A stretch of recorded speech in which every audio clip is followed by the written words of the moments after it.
Concurso Sempre. Inteligência em concursos.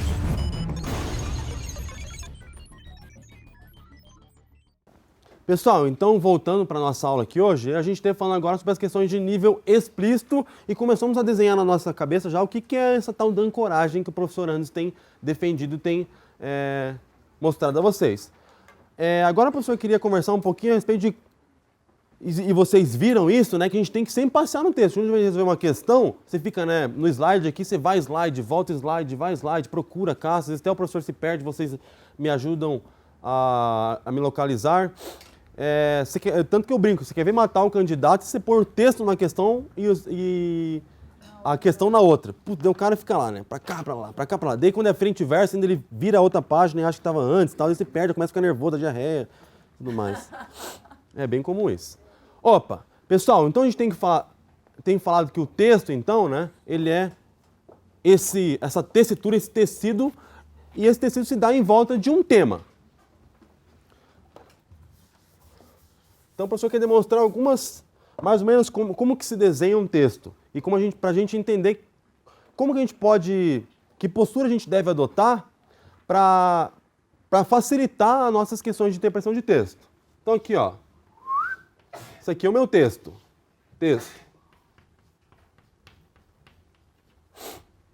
Acender a luz. Isso aqui é o meu texto. O meu texto, obviamente, se dá ao redor de um tema, certo? Então tem um tema que eu vou desenvolver, né?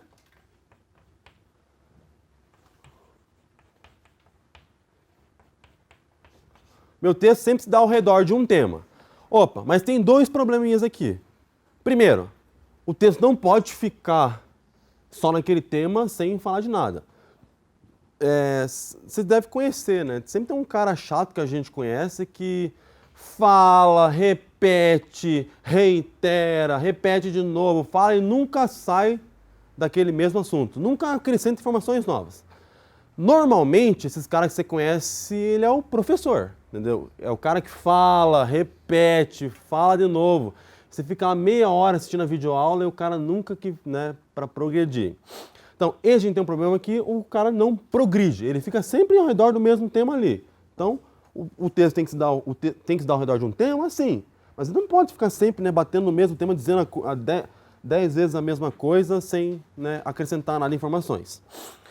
Por outro lado, no processo de acréscimo de informações, não pode acontecer com um outro cara chato. Aquele cara chato que você está conversando de uma coisa e ele fala de outra que não tem nada a ver. Normalmente esses assuntos que não tem nada a ver são ou PT ou religião, entendeu? Então você está falando de férias, né? Nossa, porque eu estou trabalhando e tal, né? Se eu passar num concurso eu vou, a primeira coisa que eu quero fazer é tirar umas férias lá no Nordeste, sair desse frio de Curitiba aqui que está matando a gente, pegar umas férias lá no Nordeste bem boas. E o cara, você está falando de férias, né, tudo mais, e o cara, não, mas como vai tirar férias, né? Pô, Brasil, do jeito que está a economia, culpa do PT, mensalão, né, que tem a ver daqui a pouco Petrobras, roubalheira. Você está falando de férias, o cara levou um negócio que não tem nada a ver. Ou você está falando, putz, né, tomara que eu passe no concurso mais, o cara, outro tema que normalmente a gente utiliza para fugir de um tema é religião, né? Daí o cara fala, não, mas só vai passar se você fazer o que Deus quer para sua vida, não sei o que, tal. Então, sempre tem esses caras chatos. Normalmente esse cara chato é um outro cara chato, não é o professor talvez, é o cunhado, né? Então, normalmente isso acontece. Tem dois lados, então. Ou você fazer a digressão, né? A partir de um tema dado, um texto, você ir para outro que não tem nada a ver, entendeu? Ou você ficar sempre em volta do mesmo tema, em circunlóquio, a gente diz, né? Sem acrescentar novas informações. E tem um texto que é bom, né? O que tem acontecido com esse texto bom? Ele se dá assim ao redor de um tema, mas ele acrescenta novas informações. Então ele vai acrescentando novas informações e essas informações acrescentadas estão sempre ligadas ao mesmo tema. Então são subtemas, são novos dados. Opa! Isso vai fazer com que o texto, então, progrida. Um texto ele tem que progredir. Esse é o que a gente diz que é um bom texto, né? Tanto que às vezes você vai escrever lá um dos critérios de avaliação de redação, ela é a tal da progressão textual, é isso. Que em volta de um tema você consiga acrescentar outros que tenham, de fato, uma relação muito forte com ele, para que mantenha essa unidade textual. E nesse processo de progressão textual, o texto acaba se dividindo em blocos, blocos temáticos. Então, você falou de um grande tema lá, tem vários pequenos temas que você vai inserir dentro deles, e esses pequenos temas acabam se dividindo em blocos temáticos. Esses blocos temáticos, normalmente, acabam até sendo entendidos como parágrafos, né? Então, você pega um mesmo texto lá e vai dividir, né? Eles acabam dividindo em parágrafo. Normalmente, não é assim que a gente faz parágrafo, né? Normalmente, a gente faz como? Putz, tá escrevendo lá o trabalho, lá, né? 8 linhas, enter, né? Tipo, não tem nada a ver. Parágrafo, na verdade, é uma unidade, não, uma micro-unidade temática. Professor, você está dando aula de redação? Não, não estou aula de redação. E aqui é a grande questão. Quer ver, ó? Digamos, por exemplo, que a gente esteja diante de um texto clássico lá, dissertativo argumentativo. Como é que o professor de redação de vocês dizia que tem que ser esse texto dissertativo argumentativo? Tem que ter uma primeira parte que chama introdução. Tem que ter uma segunda parte que chama desenvolvimento, isso, né? E uma terceira parte que chama conclusão. Isso aqui é engraçado, né? Tudo na vida tem isso. Você nasce, vive e depois morre. Tudo tem introdução, desenvolvimento e conclusão. É o ciclo da vida, né? Mas, enfim, tem algumas funções que cada um tem que ter. Essa divisão é meio boba. Na introdução a gente tem que fazer o quê? Apresentar o tema e a contextualização e, às vezes, lançar a minha opinião já, né? Lançar a minha tese. Então, aqui, ó, contextualização e tese. No meu desenvolvimento, eu vou fazer o quê? Argumentos. Isso. E na minha conclusão, eu vou fazer o quê? Vou retomar a minha tese, né? Considerando já provada, e vou fazer o fechamento do texto. Então, retomada da tese.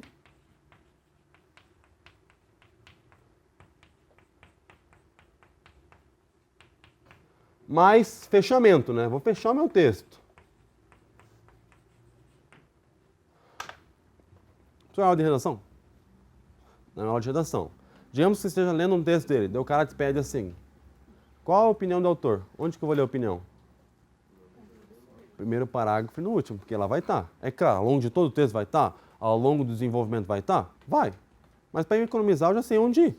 Primeiro parágrafo vai estar a opinião dele numa tese e na conclusão vai estar retomada essa tese. Opa! Não, se pelo contrário o cara me pede, a questão me pede lá, ó, quais são os argumentos do texto lá? Vou onde? Os parágrafos centrais. Entendeu como conhecer a estruturação do texto me permite passear melhor por ele? E que pelo processo da ancoragem eu tenho que passear no texto para saber para onde ir? Então, cada parte cumpre uma função dentro de um todo textual. E essa função, às vezes, normalmente as questões sempre trabalham com detalhes. E eu entender para onde ir, conseguir diferenciar blocos temáticos na minha cabeça, me permite, né, saber passear bem pelo texto. Falando em blocos temáticos, um ponto que sai bem legal aqui é o tal do tópico frasal. O que é esse tópico frasal? Lembra quando a professora lá pedia para você fazer, fulano, né, pega o livrinho aí, abre na página tal, vocês vão fazer um resumo do texto. Daí você fala, nossa, que preguiça de fazer resumo do texto. Vou dar um jeito. Que jeito era esse? Copiar a primeira linha de cada parágrafo. Você que está em casa, todo mundo que está rindo. Por quê? Porque de fato fez isso. Porque de fato fez, né? Estou com preguiça, vou fazer a primeira frase de cada parágrafo. Essa prática, né, subversiva, digamos assim, tem esses fundamentos. O fundamento do tópico frasal.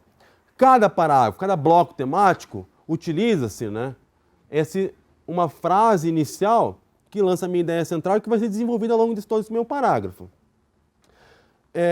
Essa prática tinha um erro, né? Porque às vezes um bloco temático não é necessariamente um parágrafo, às vezes é 2 parágrafos que é um bloco temático, você copia 2 vezes a mesma coisa. Às vezes, o tópico frasal não está necessariamente na primeira linha, ele está na segunda linha e você quase acertou. Ou às vezes não tem, isso pode acontecer. Mas então, saber esse tópico frasal, toda vez que eu encontrar o tópico frasal, eu marco lá no texto e falo, putz, aqui está a informação principal desse parágrafo, desse bloco temático. E é legal você dividir o texto em bloco temático. Quando você vai ler um livro lá, vai ler um livro, por causa de segurança, aqui vai ler lá o Código Penal. Não tem lá os seus títulos. Imagine que você tivesse que procurar cada um. Então tem lá, vai ler a Constituição. Tem seus títulos, tem suas partes. Imagine que você fala, putz, eu já li inteiro. Mas eu preciso voltar lá na parte lá dos crimes contra a administração pública. Então Então, né, você vai lá, tem um índicezinho, você sabe exatamente onde ir, né? Porque você não fica se perdendo, se matando. Então, a gente vai ver um livro lá, a gente sabe que, né, o livro se subdivide em partes. Tanto que é cansativo quando a gente pega um livro que não tem partes, né? Você não sabe onde parar, não é assim? Opa, os textos também têm partes. Não tem, né, um índice para que você procure, porque o texto ele é mais curto, é mais fácil de lidar, mas eles têm partes, sim. E você, para lidar bem na hora da prova, para saber exatamente onde ir, na hora da tua leitura, vai dividir essas partes, vai saber, ops, aqui está dizendo isso, aqui está dizendo isso, aqui tem umas partezinhas aqui. Opa, identifiquei um tema aqui que percorre 5, 10 linhas do meu texto, mesmo que o texto não seja dividido em parágrafo. Por quê? Você passeia melhor. Quer ver? Abre na sua apostila lá no nosso próximo exercício. CESP. Processo Seletivo Seriado, o PAS. Olha lá. Lê comigo lá. A burguesia, por meio da exploração do mercado mundial, confere caráter cosmopolita à produção e ao consumo em todos os países. O que é cosmopolita? Aberto, diplomático, né? Sem fronteiras, digamos assim. Contrário de xenofóbico. As indústrias nacionais antigas são destruídas ou seguem sendo destruídas dia após dia. Elas são despojadas por novas indústrias, cuja introdução se torna questão de vida e morte para todas as nações civilizadas. Por indústrias que não mais trabalham com matéria-prima nacional, mas matéria-prima extraída de zonas remotas, cujos produtos são consumidos não só no próprio país, mas em todos os cantos do globo. Em lugar das antigas necessidades satisfeitas pela produção do país, encontram-se novas necessidades exigindo-se para satisfazer a produtos de terras e climas distantes. Você vai ver que no seu texto não tem esse parágrafo aqui que tem no slide.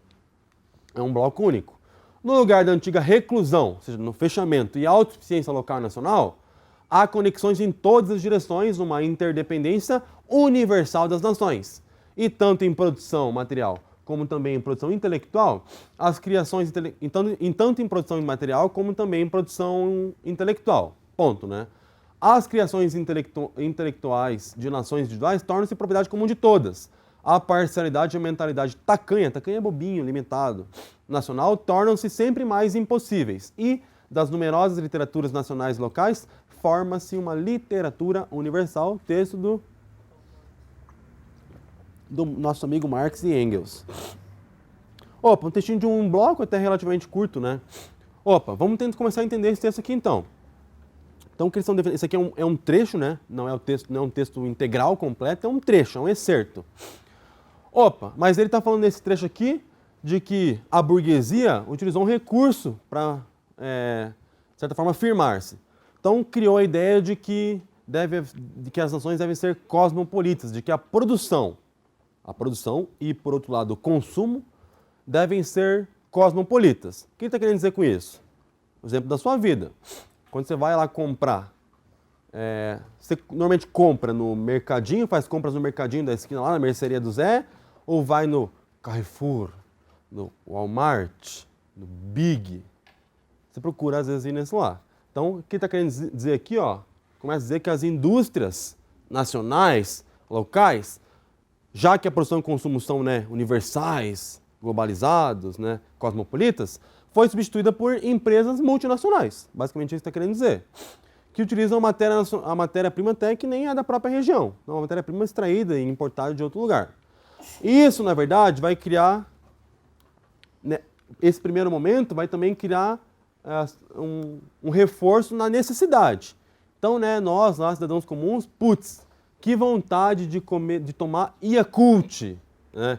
Que vontade de comer Nutella, aquelas coisas importadas que a gente gosta lá, entendeu? Então, a nossa própria necessidade vai se moldando, vai se tornando cosmopolita. A gente quer as coisas importadas, né? Porque é chique, porque é bonito, né? Quer comer o panini lá e tal. E pro final ele fala que não só a produção e o consumo mercadológico, digamos assim, industrial, mas que até mesmo a produção e o consumo cultural se deu nesse sentido. Então, a gente quer assistir filme, já assistiu filme o quê? Brasileiro? Não, cinema brasileiro é uma merda. Quero assistir, né, Hollywood, né? Quero ver o Tom Cruise, né? Quero ver o Sylvester Stallone, né? Eu não quero mais assistir o que é nosso. Quero ler o quê? 50 Tons de Cinza, Harry Potter, né? Sendo que a gente tem aqui do lado da Trevisan, que é muito mais pornográfico que 50 Tons de Cinza, é muito melhor também, entendeu? Vê como é que é? A gente acaba, né, nos tornando consumidores e produtores cosmopolitas.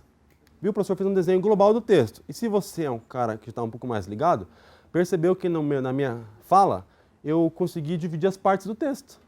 Então a gente tem a primeira parte, né, o primeiro todo aqui.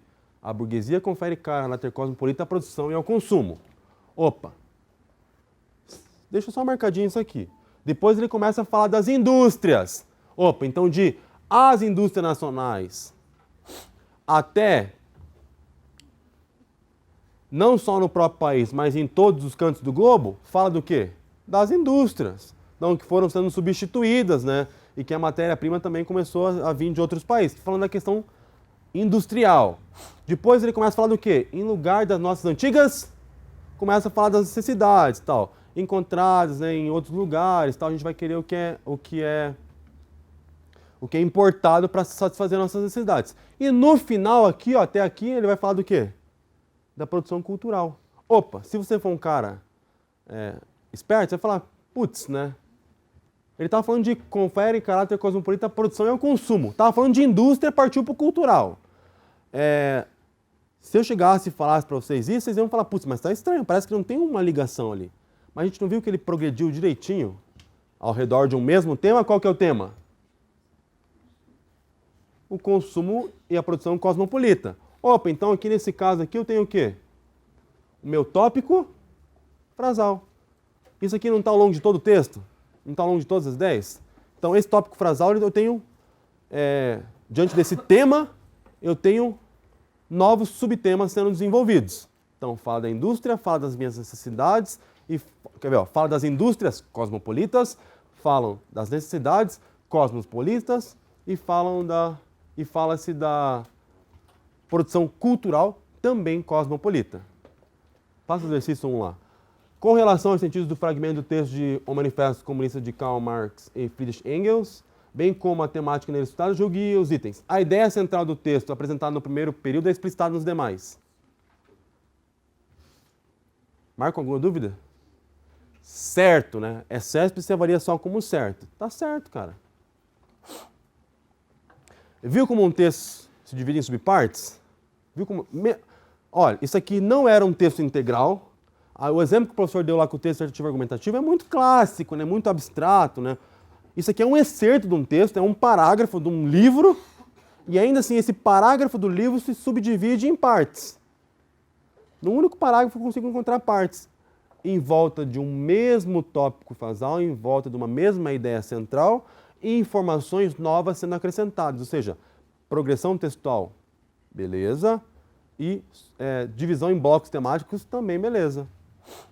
Vê como eu passei com propriedade pelo meu texto. Vê como a minha ancoragem aqui é feita com propriedade. Por quê? Porque eu entendi todas as partes do texto.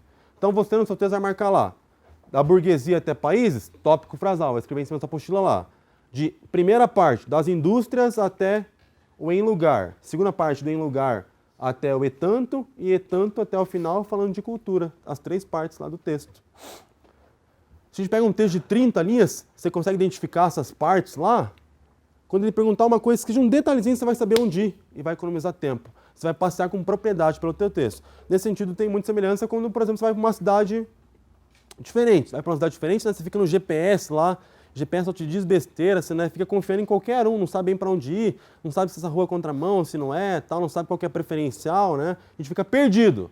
Quando a gente conhece o ambiente, a gente se sente confiante. A mesma coisa vale para a interpretação de texto. Beleza? Você vai cuidar com isso e vai começar, quando for analisar seus textos, dividir em partes, tentar compreender ali blocos temáticos. E encontrou o tópico frasal? Já marca, já grifa ele lá, porque sabe que ele é importante na hora de garantir o gabarito da tua questão. A gente ainda está falando de questões de nível explícito. E uma ponte boa entre as questões de nível explícito e implícito é quando a gente fala da identificação de opinião. Então, julgamentos de valor são apreciados no texto, né? Muita gente pega texto com um caráter argumentativo. Na verdade, assim, na academia a gente já defende que qualquer texto, não existe texto neutro, aquele texto que não tem opinião, que é, né, impessoal. Não, todo texto tem um posicionamento, todo texto defende alguma ideia, né? A língua, ela é argumentativa pela essência. Eu aqui na minha aula com vocês, né, eu estou, de certa forma, querendo convencer que o meu trabalho é bom, estou querendo convencer vocês de que essa opção que eu tenho tido pela ancoragem, ela é válida. Então a gente sempre está argumentando, né? A forma que a gente vive, a gente está querendo dizer algo e também está querendo convencer as pessoas de algo. Argumentar é convencer. E eu consigo identificar, e vou ser requisitado em muitas questões de interpretação de texto, a localizar, a identificar a opinião do autor. Quando a gente fala de opinião, pessoal, a gente divide bem sempre em dois, assim. A gente é bem maniqueísta nesse sentido. Quando eu falo de maniqueísta, é aquele cara que divide tudo em dois, assim, né? Entre bem e mal e tal. Então, quando a gente fala de opinião, só existem duas opções. Positivo e negativo. Ser a favor, colaborar, acreditar nisso, ou não, ser contrário, não defender, repudiar. Então, nesse sentido aqui, só existem essas duas opções, ou positivo ou negativo, quando a gente fala de opinião. E para identificar minha opinião, pessoal, existem algumas possibilidades. Primeira possibilidade, como eu falei aqui a respeito, dando o exemplo do texto artificial argumentativo, eu posso lá localizar a tese do texto, que é aquele trecho que vai me garantir a opinião do autor. Ou posso localizar as subteses. Mas existe uma outra forma mais perniciosa de se identificar as opiniões, que é entendendo um grupo de palavras em específico. Existe um grupo de palavras específico que ele é sempre carregado de valoração, sempre carregado de julgamento de valor. E esse grupo de palavras são os adjetivos. Quer ver, por exemplo, quando a gente, como alguns adjetivos, sobre ele pesa uma certa reticência nossa. Putz, né, quando você vê uma pessoa lá, né, você quer se referir, sabe aquela pessoa tal, daí você quer falar, putz, aquela gordinha, aquela negra, você fica com medo de dizer certas palavras sobre as quais pesa o politicamente incorreto, porque elas são carregadas do quê? De julgamento de valor. Aquela bonita, nossa, depois vai pensar, pô, será que já vão pensar que eu estou azarando ela? Ou aquela muito feia, a pessoa vai falar, pô, que cara, né, chato, né? Então, sobre certos adjetivos, pesa o julgamento de valor. Quer ver outro? Homens, dica para vocês aqui. Então, né, você está passeando com tua mulher lá no shopping, né, tal, né, domingo, muita gente, tal, muitas mulheres, né, daí ela olha muito antes que você, e de maneira muito menos disfarçada que você, olha uma mulher bonita vindo lá na frente. E ela olha, né, mulher bonita, e já um olho na mulher bonita, outro olho muito disfarçadamente em você. Daí quando passa você, né, fecha o olho. E ela pergunta, você achou ela bonita? Quando ela fala a vocês, cara, não responde. É pegadinha, é uma cilada, Bino. Foge, entendeu? Quando ela pergunta, você acha ela bonita? Ela está querendo te fazer saber a sua opinião sobre ela, entendeu? E não, às vezes, só que as mulheres às vezes exageram, né? Não só a sua opinião sobre ela, sobre a moça bonita, como em contraposição a sua opinião sobre ela, namorada, entendeu? Acha bonita porque eu sou feia, porque você nunca olha pra mim, porque começa a chorar, né? Então, assim, sobre adjetivos pesa o julgamento de valor. E você agora, trazendo para interpretação de texto, vai começar a cuidar com certas palavras valorativas. E não, nesse caso, não valem somente adjetivos. Advérbios também, né? Pô, se eu penso lá, correto adjetivo, corretamente. Agiu de forma correta, agiu corretamente. Corretamente é um advérbio, mas também sobre ele pesa, né? Porque na sua raiz ele tem um adjetivo, pesa também o julgamento de valor, pesa a opinião. E você vai aprender. Ou também outras palavras, tipo verbos, existem alguns verbos que, né, são valorativos. Gostar, adorar, reiterar, ou pelo contrário, repudio, odeio, né? Então esses verbos, sobre eles pesam o juízo de valor, sobre eles pesam a opinião. E você, a partir de agora, entendendo assim, sempre quando for encontrar um texto, vai pensar e buscar sempre esses adjetivos, essas palavrinhas que são carregadas de juízo de valor. O adjetivo, então, abre teu olho. A gramática diz que o adjetivo é o que lá? Palavras que atribuem características a coisas e a seres, né? Você vai pensar agora adjetivo como palavras que marcam o meu posicionamento a respeito de algo. Então você vai abrir bem os teus olhos a respeito dos adjetivos lá para ver de fato, né, qual a opinião do autor. Então a melhor forma de se identificar a opinião do autor de forma mais velada, de forma menos escrachada, é através dos adjetivos. Vamos ver se de fato isso acontece?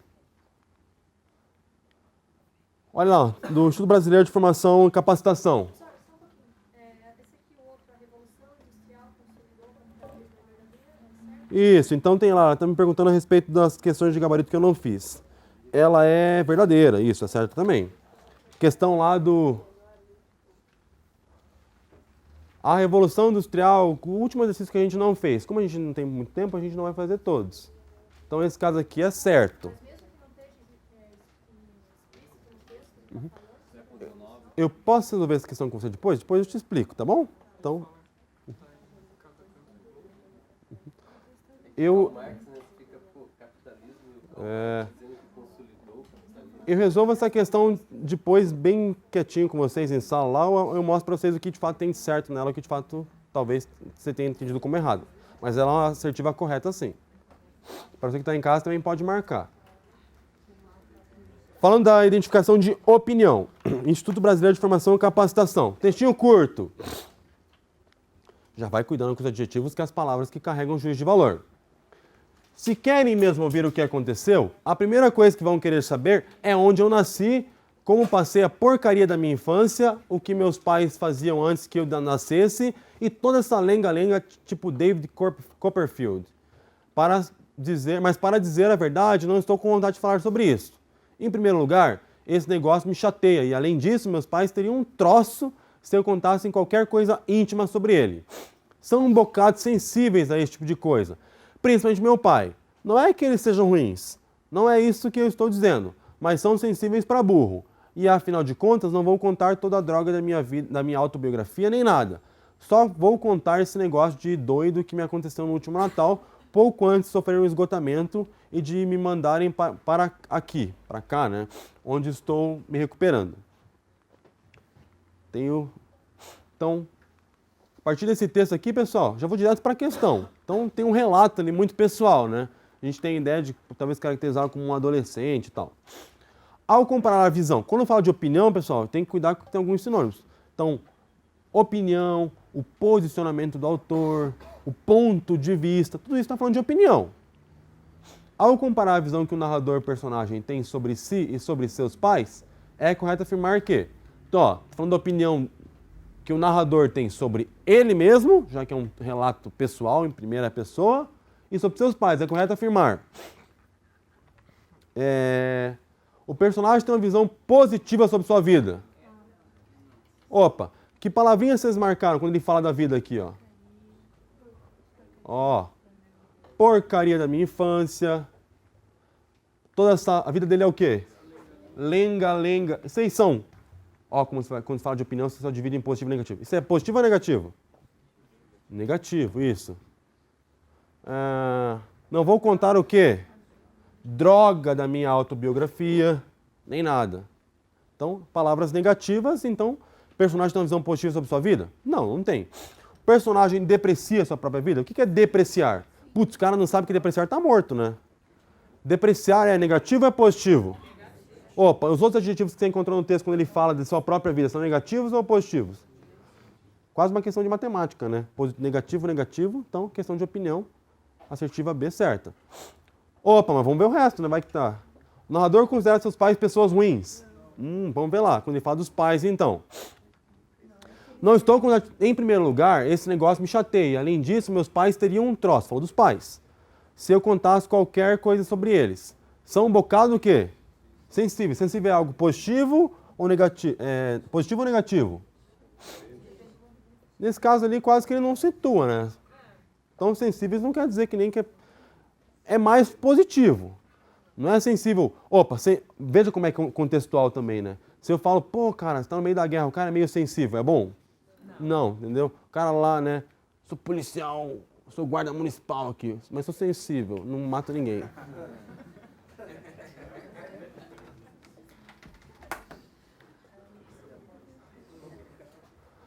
Então, pessoal, nesse caso aqui, o sensível vai ter mais como positivo, como né, quem... Afinal de contas, diz aqui antes, ó. Não é que eles sejam ruins. Então, o adjetivo ruim, que é negativo, está sendo o quê? Está sendo negado. Não é negação, né? Negativo com negativo? Positivo. Viu como é matemática? Então, o narrador considera seus pais pessoas ruins? Não. É apresentada uma caracterização isenta de si de seus pais? O que é isento? Aqui não paga passagem, professor? Não, não é que não paga passagem. Isento é que impessoal, que não se posiciona. Não, porque nos adjetivos ele mostra o seu posicionamento. Percebeu que a gente viu uma série de adjetivos? Né? Só que não só também, né? Porcaria da minha vida, ruins, sensíveis, negócio de doido, droga. Mas a gente viu também lenga-lenga. É um substantivo, mas substantivo também carregado de valor, de julgamento de valor. Essa aqui era uma questão fácil, bem explícito até. Como a gente está falando de questão de nível explícito, mas é uma questão bem explícito a respeito da identificação de opinião. Beleza? Mas viu como é que é a identificação de opinião? Você agora, quando estiver conversando com uma pessoa e quiser saber a opinião dela sobre você, você vai levá-la a adjetivar a sua pessoa, né? Vai levar a expressar adjetivos, que é nos adjetivos que a gente se posiciona, que é nos adjetivos que a gente expressa a nossa opinião. Beleza por enquanto? Pessoal, a gente vai fazer uma pequena pausa e voltamos daqui a pouco para falar, enfim, das questões de nível implícito.